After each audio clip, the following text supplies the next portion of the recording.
एक महीने पहले की बात थी। दिल्ली के मध्यम वर्गीय घर में सासू माँ को लगने लगा था कि सीमा दिन ब दिन और भी ज्यादा लापरवाह होती जा रही थी। पता नहीं कैसे समझाऊंगी इस बच्ची को। रोज इसका यही हाल रहता है। लगता है मुझे इसकी हर हरकत पर नजर रखनी होगी। उसी शाम सासू माँ ने फैसला किया कि वो चुपचाप एक डायरी में सीमा की दिनचर्या लिखना शुरू करेंगी। अगर कभी जरूरत पड़ी तो कम से कम मेरे पास सबूत तो होगा कि मैं झूठ नहीं कह रही। अगले दिन शाम को राहुल ऑफिस से घर आया।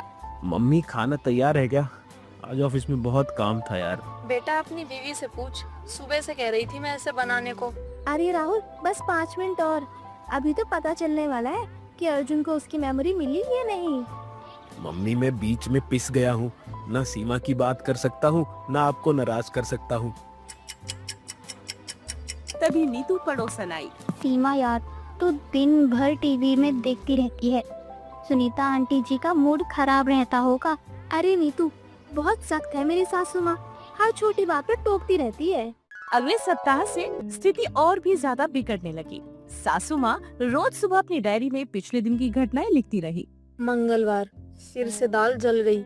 सीमा 2 घंटे से अपनी सहेली से फोन पर बात कर रही थी और खाना बनाना भूल गई। उसी समय रसोई में सीमा परेशान हो रही थी। हे भगवान, फिर से दाल जल्दी। अब सासू माँ क्या कहेंगी, कैसे छुपाऊं इसे? बेटी, ये तीसरी बार इस हफ्ते की दाल जली है। ध्यान कहाँ रहता है तुम्हारा? सॉरी सासू माँ, मेरी सहेली प्रिया को बहुत जरूरी काम था। उसका बच्चा बीमार है और डॉक्टर से बात करनी पड़ी। शाम को राहुल ऑफिस से लौटा। उसके चेहरे पर चिंता साफ दिख रही थी। बॉस कह रहा है कल तक प्रोजेक्ट पूरा करना है, और यहाँ घर में भी रोज रोज का तनाव। राहुल, तुम भी अपनी मम्मी का ही साथ दोगे। मैं कितनी मेहनत करती हूँ, कोई देखता ही नहीं। सीमा प्लीज थोड़ा समझने की कोशिश करा करो। मम्मी गलत थोड़ी कह रही है। अरे थोड़ा ध्यान रखा करो यार। अगले दिन दोपहर में नीतू आकर माहौल देखती है। सीमा, मैं तेरी सच्ची दोस्त हूँ, इसलिए कह रही हूँ। तू सच में ज्यादा टीवी देखती है। कभी कभी तो लगता है जैसे तू यही जड़ हो जाएगी। नीतू, तू भी उन सब की तरह बात कर रही है। कभी कभी तो सोचती हूँ कि मायके वालों को बुला लूं, फिर देखती हूँ कौन क्या कहता है। अरे पागल, ऐसी बात मत कर। सास बहू में ये सब चलता रहता है, बात को इतना मत बढ़ा। तीसरे सप्ताह में सासू माँ का धैर्य अब खत्म होने लगा था, या फिर यूँ कहें उनके धैर्य की सीमा अब खत्म हो गई थी। अरे ये क्या है? इतना सारा कूड़ा यहाँ कैसे छुपा हुआ है? ये तो बिल्कुल गंदगी है। अरे सासू माँ, सफाई तो मैं रोज करती हूँ। जो दिखता है वही साफ करते हैं ना, नीचे कौन झाँकता है? बेटी, ये कोई तरीका है सफाई का? तुम्हें कोई भी जिम्मेदारी का एहसास नहीं है। उसी शाम राहुल घर आकर चुपके से अपनी माँ से बात करता है। मम्मी, मैं बहुत परेशान हो गया हूँ। सीमा दिन भर दिन लापरवाह होती जा रही है, और ऑफिस में काम का प्रेशर और घर में ये हाल। बेटा, मैं सब देख रही हूँ और सब समझ भी रही हूँ। तू चिंता मत कर, सब ठीक हो जाएगा। अगले दिन सुबह घर में बड़ा विस्फोट हुआ। बस बहुत हो गया सासू माँ, रोज का यही टोकना टाकना, हर बात में नुक्स निकालना। अब मैं अपने मायके वालों को बुला लूंगी। हाँ बेटी, बुला लो। मैं भी देखूं कि सच्चाई क्या है। मुझे किसी बात का डर नहीं है। सीमा प्लीज ऐसे बात को मत बढ़ाओ। आराम से बैठकर शांति से बात करते हैं। नहीं राहुल, अब बहुत सह लिया। मैं अभी मम्मी पापा को फोन करती हूँ, वो आकर देखेंगे कि मुझे कैसे परेशान किया जा रहा है। उसी शाम नीतू भी इस बार सीमा को समझाने की कोशिश करती है। सीमा, मैं तेरी सच्ची दोस्त हूँ, इसलिए कह रही हूँ, और सच कह रही हूँ। तू सच में घर में काम में ध्यान नहीं देती। नीतू, अब तू भी मेरे खिलाफ हो गई। ठीक है, अब मैं दिखाती हूँ। अभी अपने मायके वालों को फोन करती हूँ। अगले दिन सुबह सीमा के माता पिता गुस्से में घर पहुँचे। सुनीता जी, क्या बात है? हमारी बेटी को इतना क्यों परेशान कर रखा है? वो हमें रो रो कर फोन करती है। सीमा तो हमारी राजकुमारी है, घर में कभी किसी से ऊंची आवाज में बात तक नहीं की है इसने। जी हाँ, बिल्कुल राजकुमारी ही है। क्यों ना आप कुछ दिन यहीं रुक जाइए, यहीं रुके? मतलब? ताकि आप अपनी आंखों से देख सकें कि मैं सीमा बेटी के साथ कैसा बर्ताव करती हूँ। मुझे कोई ऐतराज नहीं है। हाँ, ये बहुत अच्छा रहेगा। हम खुद देखेंगे कि कौन सही है और कौन नहीं। पहला दिन शाम को सीमा के माता पिता उसका पूरा पक्ष लेते हैं। बेटी, तू बिल्कुल परेशान मत हो, हम तेरे साथ हैं। कोई तुझे कुछ नहीं कहेगा। नीतू अब तो घर में भी रोज की चिक चिक हो गई है। पता नहीं क्या होगा। राहुल भैया सब्र रखिए, सच्चाई जरूर सामने आएगी। झूठ कब तक छुप कर रह सकता है। दूसरे दिन सुबह प्रीति जी को पहली बार शक होता है। सीमा बेटी, ये तो क्या कर रही है? हल्दी की जगह हींग का पूरा डब्बा डाल रही है। अरे मम्मी, YouTube पर वीडियो में ऐसे ही दिखाया था, लेकिन स्वाद अजीब लग रहा है। शायद कुछ गलत हो गया।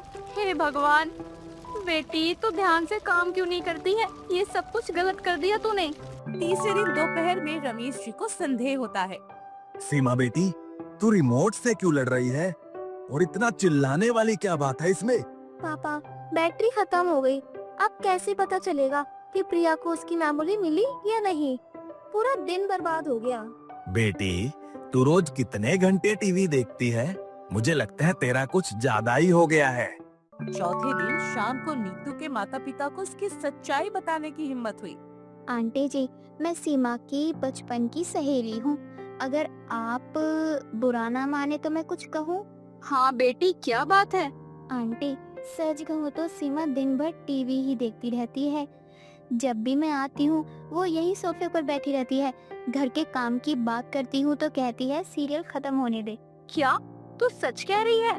पांचवें दिन सुबह सासू माँ ने सब कुछ सामने रखने का फैसला किया। प्रीति जी, रमेश जी, अब समय आ गया है कि आप सच्चाई जान ही ले। ये देखिए, मैंने पूरे पिछले महीने सीमा बेटी की सारी हरकतों का हिसाब रखा है। ये क्या है सुनीता जी?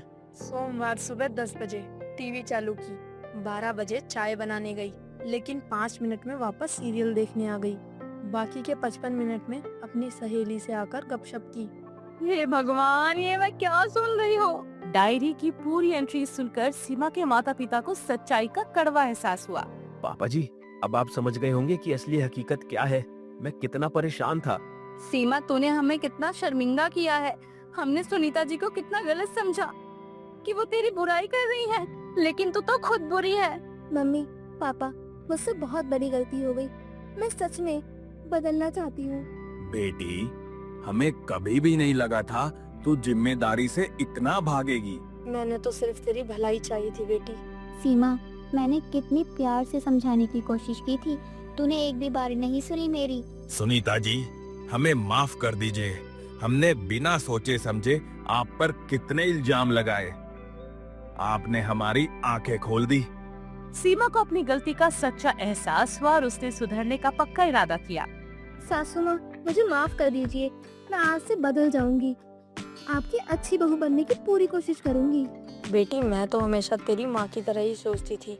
तू मेरी बेटी है, कोई पराई थोड़ी है। अब तो सब ठीक हो जाएगा। घर में फिर से खुशी और प्यार का माहौल हो जाएगा। आपने हमारी आंखें खोल दी। अब हम निश्चिंत हैं कि हमारी बेटी अच्छे हाथों में है और अच्छी सीख मिल रही है उसे। 2 सप्ताह बाद का दृश्य। सीमा सच में बदलने की भरपूर कोशिश कर रही थी। सासू माँ, आज मैंने YouTube नहीं देखा, आपकी बताई हुई पुरानी रेसिपी से खीर बनाई है। वाह बेटी, बहुत स्वादिष्ट बनी है। अब तो सच में अच्छी बहू लग रही है। मुझे गर्व है। अरे वाह सीमा, अब तो तू बिल्कुल बदल गई है। टीवी भी कम देखती है और घर के काम में भी बहुत ध्यान देती है। अब घर में सच्ची खुशी का माहौल है। अरे, ऑफिस में चाहे जितनी मर्जी टेंशन हो, लेकिन सुकून अब घर आकर ही मिलता है। और इस तरह सीमा को समझ में आया कि मायके वालों को बुलाने से कहीं बेहतर है कि पहले खुद को सुधारा जाए। सास बहू के बीच अब सच्चे प्यार और समझदारी का रिश्ता बन गया था। हम आज की इस कहानी में अमीर गरीब की भूख की बात करेंगे। यहाँ भूख का मतलब सिर्फ खाने से नहीं है। जरूरी नहीं कि हर इंसान को केवल खाने की ही भूख हो। हमारी आज की अमीर गरीब की भूख की कहानी का तात्पर्य आदमी की मन की संतुष्टि, मन की जरूरत और इच्छा से है, जो कि हम अमीर गरीब 2 दोस्तों की कहानी से दर्शाएंगे। समीर, जो कि एक बहुत ही अमीर आदमी था, उसका खुद का बिजनेस था। वहीं दूसरी तरफ उसका दोस्त नरेश, जो कि बहुत गरीब था और ईंटे गारे की लेबरगिरी का काम करके अपना घर चलाया करता था। ऐसे ही एक दिन सुबह के समय समीर का दोस्त नरेश उसके घर आता है और हॉल में बैठी उसकी पत्नी नेहा से कहता है, नमस्कार भाभी जी, कैसी हो आप? और समीर कहाँ है? आइए ना नरेश भैया, बैठिए। समीर ऊपर ऑफिस के लिए तैयार हो रहे हैं, बस अभी आते ही होंगे। अरे हाँ भाभी, वो तो मुझे पता ही है। वो सब कुछ कर सकता है, लेकिन अपना ऑफिस जाना नहीं छोड़ सकता। इसलिए तो उससे मिलने के लिए मुझे इतनी जल्दी आना पड़ा। हाँ भैया, आपने बिल्कुल सही कहा। इनके पास तो मुझे भी देखने का टाइम नहीं है। इन्हें आजकल सिर्फ अपना काम और पैसा जो दिखाई देता है। मुझे तो याद भी नहीं है कि कब हम लोगों ने एक साथ बैठकर खाना खाया था। भाभी जी, अब वो बहुत बड़ा आदमी हो गया है, उसके पास इतना काम है, उसके नीचे इतने सारे लोग काम करते हैं, तो कहाँ उसके पास टाइम होगा। अब इसे ही तो किस्मत कहते हैं। मैं देखो वहीं का वहीं रह गया और उसे देखो आज वो कहाँ से कहाँ पहुँच गया। लेकिन भैया, उस समय कुछ ना होकर भी हमारे पास सब कुछ था। आज सब कुछ होते हुए भी मेरे पास कुछ नहीं है। इतने बड़े घर में अकेला महसूस होता है। नेहा और नरेश आपस में बात ही कर रहे होते हैं कि तभी उसका दोस्त समीर अपने ऑफिस जाने के लिए तैयार होकर नीचे आता है और अपने दोस्त नरेश को देखकर कहता है, और नरेश, तुम्हारा आज यहाँ कैसे आना हुआ? आप ये कैसी बातें कर रहे हैं? आपके दोस्त हैं, आपसे मिलने ही आए होंगे। मुझे अच्छे से पता है, जरूर इसे कुछ चाहिए होगा, तभी ये इतनी सुबह मेरे घर आया है। आप अपने दोस्त के लिए ऐसे कैसे बोल सकते हैं? वो आपके बचपन का दोस्त है। आज आपके दिन बदल गए तो आप सब भूल गए। वो कब से आपसे मिलने के लिए बैठे हैं। आप लोग कब से आपस में क्या बातें कर रहे हैं, मुझे भी बताइए जरा। कुछ खास नहीं भैया, ये तो बस ऐसे ही बोलते रहते हैं। हाँ, मैं तो पागल हूँ ना तुम्हारी नजर में हमेशा से। और बताओ नरेश, कैसा चल रहा है घर में सब? तुम्हारी पत्नी मालती कैसी है? सब ठीक है यार, बस तुझसे मिलने का मन किया तो चला आया। तुझे तो समय ही नहीं है। हाँ भाई, क्या करूँ, टाइम ही नहीं मिलता है, काम ही इतना रहता है मेरे पास, किसी चीज का टाइम ही नहीं मिलता। मुझे तो बस पैसे कमाने हैं, मुझे बस पैसे की भूख है। समीर और नरेश आपस में बात ही कर रहे होते हैं कि तभी अचानक समीर का फोन आ जाता है और वो फोन पर बात करते हुए अपने ऑफिस के लिए निकल जाता है, जिस पर नेहा कहती है, देखा भैया, आपने देखा, यही हाल है इनका। ये यही करते हैं। पता नहीं इनको अब और कितने पैसे कमाने हैं। हमारी जरूरत अनुसार हमारे पास बहुत पैसे हैं, लेकिन फिर भी इनकी पैसे की भूख खत्म ही नहीं होती है। उसके आगे इन्हें किसी भी चीज की भूख नहीं है। सही कहा भाभी, जैसे मेरे अमीर दोस्त को पैसों की भूख है, वैसे ही हम गरीबों को रोटी की भूख है। अमीरों के पास पैसा तो है और सब कुछ है, लेकिन उनके पास खाने का समय नहीं है। और हम गरीबों के पास समय है तो खाने को नहीं है, न खरीदने को पैसे। नरेश इतना कहकर वहाँ से चला जाता है। थोड़ी देर बाद वो खाली हाथ लेकर अपने घर पहुँचता है, जिसे देखकर उसकी पत्नी मालती कहती है, आप सुबह के गए हुए शाम को लौट रहे हैं, उसके बाद वो भी खाली हाथ। अरे आप तो अपने दोस्त से मदद मांगने के लिए गए थे, क्या हुआ? उन्होंने क्या बोला? बोलता तो तब ना जब उससे मेरी ठीक से बात हो पाती। वो तो हमसे भी बड़ा भूखा है। हम खाने के भूखे हैं और वो पैसों के लिए। जैसे अमीर गरीब की हर चीज में फर्क होता है, वैसे ही उनकी भूख में भी फर्क होता है। आप ये सब क्या कह रहे हैं? मुझे कुछ भी समझ में नहीं आ रहा। सीधी बात है मालती, उनके पास खाने को खाना है तो उन्हें पैसों के सिवा कुछ नहीं दिखाई देता। उनके पास समय नहीं है खाने को, क्योंकि उनकी भूख पैसों से ही मिट जाती है। और हमें खाने की भूख है तो हमारे पास खाने के लिए कुछ नहीं है। जैसे वो अमीर लोग अपनी भूख पैसों से मिटा लेते हैं, वैसे हम गरीब लोग अपनी भूख पानी से मिटा लेते हैं। वही आज भी करेंगे। आप यही कहना चाहते हैं ना कि आप खाने का इंतजाम नहीं कर पाए, इसलिए आज हमें पानी पीकर ही सोना होगा। हाँ मालती। नरेश इतना कहकर घड़े से 2 गिलास पानी निकाल कर लाता है और अपनी पत्नी को देता है, जिसके बाद वो दोनों वही सादा पानी पीकर सो जाती हैं। ऐसे ही कुछ समय बीतता है। तभी एक दिन नरेश एक साइड पर ईंटें उठाने का काम कर रहा होता है। तभी अचानक उसके आगे एक बड़ी सी गाड़ी आकर रुकती है। उसमें अपने दोस्त समीर को देखकर वो कहता है, भाई आज तुम मुझसे मिलने के लिए मेरे काम की जगह पर आ गया। हाँ, वो क्या है ना, मुझे ना तुझसे काम था। ये जो बंगला देख रहा है ना तू, मुझे ये बंगला चाहिए और इसका मालिक से बेचने के लिए तैयार ही नहीं है, लेकिन वो तुझे बहुत मानता है। अगर तू उससे कहे तो शायद वो तैयार हो जाए। यार तू कितने बंगले खरीदेगा? तुझे बंगलों की इतनी क्या भूख है? जब देखो आए दिन इतने महंगे महंगे बंगले खरीदता है तू और तेरी बीवी। तुम 2 ही लोग तो रहने वाले बस। अबे तुझे किसी चीज की भूख या इच्छा नहीं है तो इसका मतलब किसी को नहीं होगी। मुझे तो ये लगता है जब तक इंसान के अंदर ना किसी चीज की भूख ना हो या फिर उसे पाने की तरफ ना हो, तब तक उसे वो चीज नहीं मिलती है। भाई वो क्या है ना, जैसे हमारी हैसियत में फर्क है वैसे हमारी भूख और इच्छा में भी फर्क है। जहाँ तुझे आए दिन नए नए बंगले लेने की भूख है, वैसे ही मुझे सिर्फ एक पक्के मकान की भूख है। लेकिन मैं अपनी भूख मिटाने के लिए या अपनी इच्छा पूरी करने के लिए किसी का फायदा नहीं उठाता। तू कहना क्या चाहता है? कोई बात नहीं भाई, तू मेरा दोस्त है, इसलिए मैं तेरी खुशी के लिए एक बार बंगले के मालिक से बात कर लूंगा कि वो तुझे अपना बंगला बेच दे। नरेश इतना कहकर अपने कामों में लग जाता है। थोड़ी देर बाद समीर भी वहाँ से चला जाता है। ऐसे ही कुछ समय और बीतता है और नरेश बंगले के मालिक से बात करके बंगला बेचने के लिए उसे तैयार करवा देता है। जिसके बाद कुछ दिनों में समीर उस बंगले को खरीद लेता है। ऐसे ही समय बीतता है और समय के साथ समीर और नरेश को अपनी पत्नियों के गर्भवती होने की खबर मिलती है, जिसे सुनकर वो दोनों बहुत खुश हो जाते हैं। ऐसे ही कुछ समय और बीतता है और अपने गर्भवती के आखिरी महीने में समीर की पत्नी नेहा उसे कहती है, अगर आपका बाहर जाना ज्यादा जरूरी ना हो तो प्लीज आप कुछ दिन के लिए मेरे ही साथ रहिए। डिलीवरी का टाइम भी पास ही है, आप साथ होंगे तो अच्छा लगेगा। यार तुम तो जानती हो ना, एक दिन भी मैं ऑफिस ना जाऊं तो मेरा कितना नुकसान होता है, लेकिन तुम्हें चिंता करने की कोई जरूरत नहीं है, मैंने सब अरेंज कर दिया है। ओके, अब मैं चलता हूँ, ख्याल रखना अपना। समीर बिना नेहा की कोई बात सुने अपने पैसों की भूख के चलते अपने काम से बाहर चला जाता है। वहीं दूसरी तरफ नरेश अपनी पत्नी के गर्भवती होने पर उसका अच्छे से ख्याल रखता है और कहता है, बस तुम जल्दी से एक बेटे को जन्म दे दो, मेरे सारे सपने पूरे होने की उम्मीद जग जाएगी। लड़का ही क्यों, अगर लड़की होगी तो आप उससे प्यार नहीं करोगे? आपको सिर्फ लड़के की ही भूख है क्या? मेरे लिए दोनों ही बराबर हैं। हाँ ठीक है, वो तो तब का तब देखेंगे, अभी तो मुझे बस लड़का चाहिए, वो बड़ा होकर हमारी गरीबी दूर कर सकेगा, मुझे लड़के की चाहत है। नरेश की बातें मालती को बिल्कुल भी अच्छी नहीं लगती हैं। ऐसे ही कुछ समय और बीतता है। तभी एक दिन सीढ़ियों से उतरते समय नेहा का पैर फिसल जाता है और उसका मिसकैरेज हो जाता है।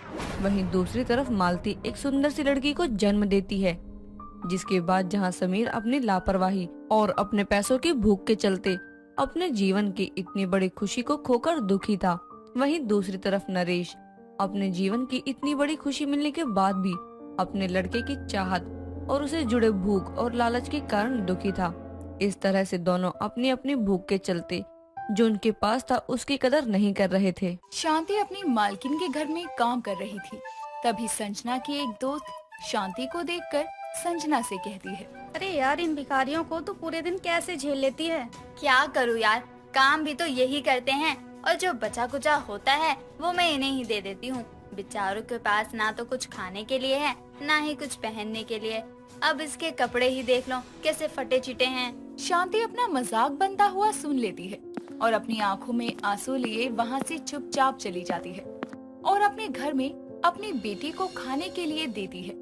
और ऐसे ही अब दिन गुजरने लगते हैं। और एक दिन, अरे आटा खत्म हो गया है, अब मैं मीनाक्षी को क्या खिलाऊंगी? मैं जाकर मीना भाभी से थोड़ा सा आटा ले आती हूँ।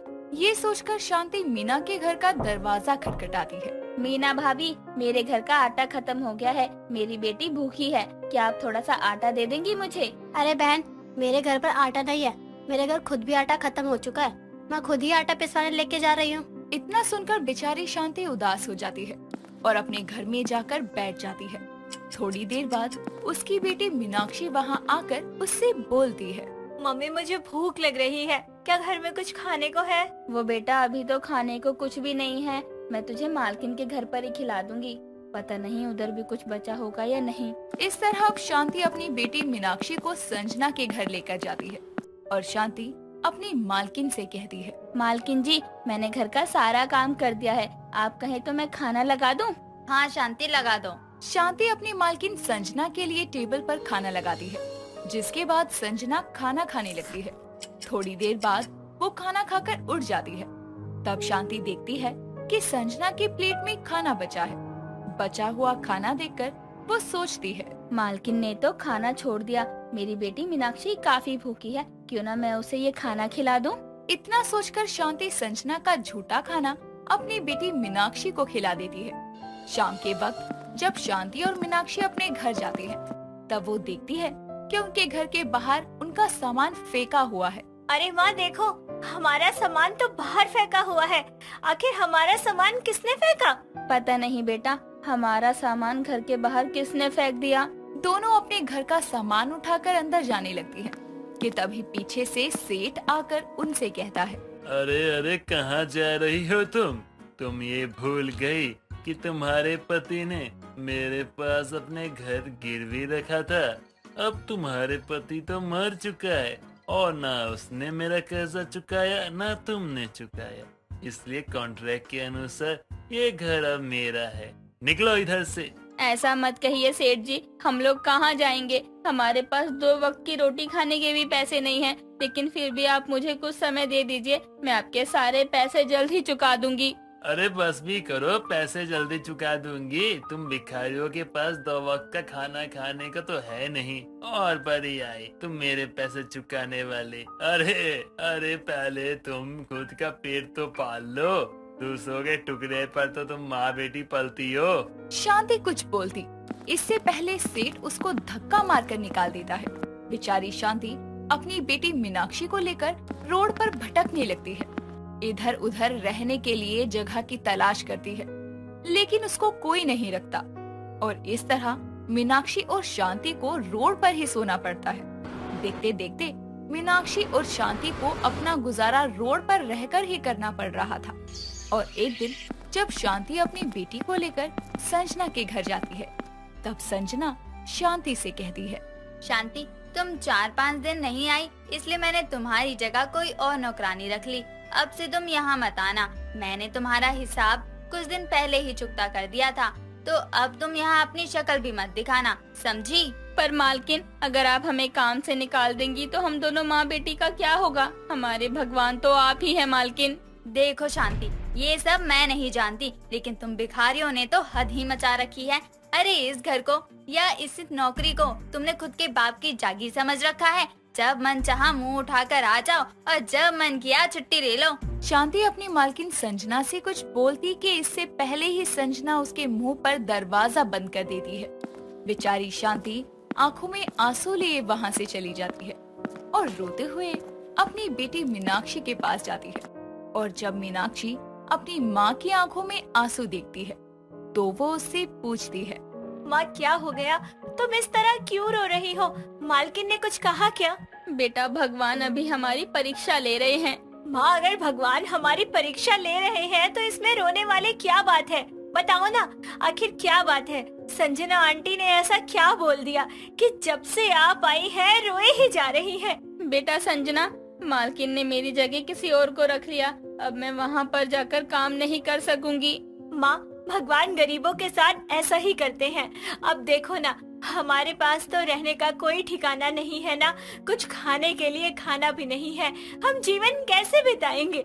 बेटा, जिंदगी है, जिंदगी में अगर सुख है तो दुख भी उतने ही होते हैं, इसलिए हमें दोनों को ही हंसते हुए सहना चाहिए। दोनों अब एक स्टेशन पर बैठ जाते हैं और काफी समय से खाना न मिलने की वजह से मीनाक्षी और शांति दोनों ही काफी भूखे थे कि तभी उनको एक कूड़ादान दिखाई देता है और कूड़ेदान में एक बच्चा बर्गर खाकर फेंक कर जाता है। मीनाक्षी तुरंत उस बर्गर को उठाकर खाने लगती है। ये नजारा शांति की मालकिन संजना भी देख लेती है और ये देखते हुए वो खुद से कहती है, छी छी, इन भिखारियों के अंदर तो कभी भी काम करने की भावना आ ही नहीं सकती। दोनों हाथ पैर होते हुए भी हमेशा दूसरों का झूठा और कूड़ेदान से ही उठाकर खाएंगे। सही बात है, दूसरों के टुकड़े पर पलने वाले कभी खुद मेहनत कैसे कर सकते हैं? शांति की मालकिन संजना ये बात खुद से बोल रही थी कि तभी शांति वहाँ आकर अपनी मालकिन को जवाब देते हुए कहती है, संजना मालकिन, किसी को भी शौक नहीं होता कि वो कूड़ेदान में से किसी का झूठा उठाकर खाए, और हमारे हाथ पैर हैं तो अच्छे हैं, लेकिन कोई नौकरी ऐसे ही सड़क पर नहीं पड़ी मिल जाती जो हम उठाकर काम करना शुरू कर दें। संजना कुछ नहीं बोलती और मुंह घुमाकर अपनी कार में बैठकर चली जाती है। यूं ही अब दिन गुजरते हैं और एक दिन जब संजना बाहर से घर की तरफ जाती है तब उसके पास एक कॉल आता है। संजना मैडम, आपकी फैक्ट्री और आपका पूरा बिजनेस पूरी तरह डूब चुका है क्योंकि उसमें एक बहुत भयंकर आग लग गई है। ये सुनकर मानो शांति की मालकिन संजना पर पहाड़ टूट पड़ा था और वो अपनी फैक्ट्री को देखने के लिए जैसे ही अपनी फैक्ट्री के पास जाती है तब तक वो देखती है कि उसका सब कुछ जलकर तबाह हो चुका है। लोगों की सैलरी पूरी करने के लिए अब संजना के पास कुछ नहीं बचा था। संजना अपने घर और अपनी कार को बेचकर लोगों का हर्जाना भरती है, लेकिन वो खुद रोड पर आ जाती है। संजना अब हर जगह काम तलाशती है, लेकिन उसको कहीं भी काम नहीं मिलता। ऐसे ही 4-5 दिन गुजर जाते हैं। भूख के कारण संजना की हालत बद से बदतर हो जाती है। संजना को इतनी भूख लगी थी मानो वो भूख से पागल हो रही थी कि तभी उसकी नजर एक बच्ची पर पड़ती है। वो बच्चा चिप्स खाकर पन्नी फेंक देता है और संजना तुरंत उस पन्नी को उठाकर बचे हुए चिप्स खाने लगती है। संजना वहाँ फेंके हुए चिप्स खा रही थी। तभी वहाँ शांति आती है और अपनी मालकिन संजना को ऐसी हालत में देखकर वो तुरंत अपनी मालकिन संजना के पास जाती है और संजना से कहती है, संजना मालकिन, ये क्या हो गया आपकी हालत को? ऐसे कैसे हो गई आप चलिए मेरे साथ मेरे घर। उसकी बात सुनकर संजना की आंखों से आंसू झरने लगते हैं और थोड़ी देर बाद शांति अपनी मालकिन को अपने घर लेकर आती है और शांति की मालकिन संजना शांति के घर में बैठ जाती है और शांति से कहती है, शांति, मुझे माफ कर दो। मैंने तुम्हारा कितना मजाक बनाया, तुम्हारी गरीबी का मजाक बनाया। भगवान ने आज उसी की सजा मुझे दी है। नहीं मालकिन, ऐसा कुछ नहीं है। अब से आप हमारे साथ ही रहेंगी और आपका मजाक नहीं बल्कि वो मेरे लिए एक आशीर्वाद की तरह काम कर गया। उस दिन आपने हम लोगों को इतना बुरा भला कहा और देखो उस दिन ही मुझे एक अच्छी सी नौकरी मिल गई और नौकरी करने के साथ साथ ही मैंने ये छोटा सा खुद का घर भी खरीद लिया। हाँ शांति, अब मैं समझ चुकी हूँ कि इंसान अमीर हो या गरीब उसका मजाक कभी नहीं बनाना चाहिए, क्योंकि जो जैसा करता है वैसा ही भरता है। मैंने तुम्हारे साथ गलत किया तो मुझे उसकी सजा आखिरकार मिल ही गई। तुमने मुझे अपने यहाँ रख कर मुझ पर बहुत बड़ा एहसान किया है। मैं तुम्हारा ये एहसान कभी नहीं भूल पाऊंगी। शांति अब अपनी मालकिन संजना को शांत करवाती है और उसको भी अपने साथ काम पर लगाती है, जिसके बाद दोनों मिलकर काम करते हैं और अपना जीवन अच्छे से गुजारते हैं।